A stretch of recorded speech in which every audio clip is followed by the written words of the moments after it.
Thrissur Lok Sabha constituency മാത്രം ഉൾപ്പെടുത്തിയിട്ടില്ല.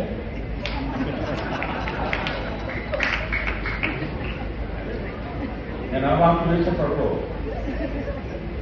തൃശൂർ ലോക്സഭാ കോൺസ്റ്റിറ്റ്യുവൻസിക്ക് കീഴിലുള്ള 7 നിയമസഭാ MLA-മാരും കാലാകൂനിക്കണം.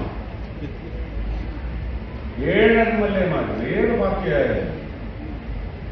ഇവിടെ സനീഷുണ്ട് നിങ്ങൾക്ക് വേണ്ടി യുദ്ധം ചെയ്യാൻ.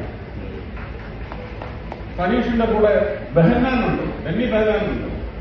ആ ബെന്നി ചേട്ടൻ ഇതിനു വേണ്ടി നിൽക്കും. എന്റെ കൂടെ 7 MLA നിൽക്കും. രാഷ്ട്രീയം മനസ്സിലായോ? ആ രാഷ്ട്രീയത്തെ ആരോഗ്യ വരുത്തേണ്ടത് നിങ്ങളുടെ ചുമതലയാണ്, കേരളത്തിലെ ജനങ്ങളുടെ ചുമതലയാണ്. അത് ഞാൻ കൈയടി ചോദിച്ചു വാങ്ങിക്കണം. ഇവിടെ ഇതിന്റെ ക്രമീകരണത്തിൽപ്പെടുന്ന 5 ജില്ലകളിൽ 5 സ്ഥലങ്ങൾ കണ്ടെത്തി പ്രപ്പോസ് ചെയ്യുന്ന ഒരു സർക്കാർ വരുന്ന കാലത്ത് മതി കേരളത്തിൽ എയിംസെന്ന് അന്നൊരു നിലപാട് സ്വീകരിച്ചു. ഞാൻ ജയിച്ചു വന്നത് തൃശ്ശൂരിൽ നിന്നാണ്.